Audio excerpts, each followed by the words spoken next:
Il faudra des semaines, il faudra des mois, qui sait des années pour venir à bout de la marée noire qui frappe Israël. Ce week-end, les opérations de nettoyage se sont poursuivies, des membres d'ONG, de la société civile, des individuels, tout ce que le pays compte de bonne volonté pour faire face à une catastrophe environnementale d'importance. Du goudron s'est répandu sur les 160 km du littoral de ce pays qui en compte au total 195. C'est donc la presque totalité de la façade méditerranéenne d'Israël qui a été touchée, un drame qui a pris de court le ministère israélien de la protection de l'environnement. Lorsque le drame s'est produit, les médias ont reçu une instruction d'embargo. 7 jours de silence total, décision qui a été boutée depuis par le tribunal de Haïfa. En fait, ce qui s'est passé, c'est que les autorités israéliennes ont fait face à un cas de figure quasiment inédit, une marée noire gigantesque et pas de responsable.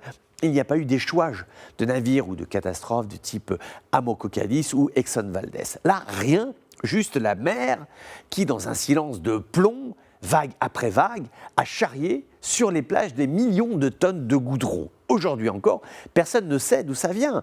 Est-ce que c'est un acte de salissure intentionnelle des côtes israéliennes, un acte de négligence, un pétrolier naviguant sous pavillon grec qui est actuellement ancré au large de Carthagène, a été désigné un temps comme étant le suspect, le Minerva Hélène, déjà impliqué dans une marée noire, mais là c'était en janvier 2008 au large de Copenhague, au Danemark. La compagnie propriétaire du navire nie toute implication dans ce drame, et a priori elle a raison. Donc c'est intriguant, qui a pu faire ça?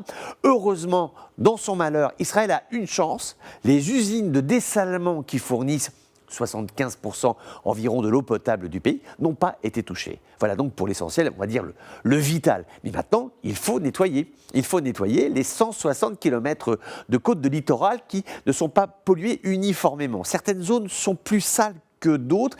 Reste que c'est un travail mètre par mètre, un travail long, fastidieux, physiquement c'est très engageant parce que c'est du goudron noir, ça infecte, c'est collant, c'est nauséabond, c'est une matière très toxique.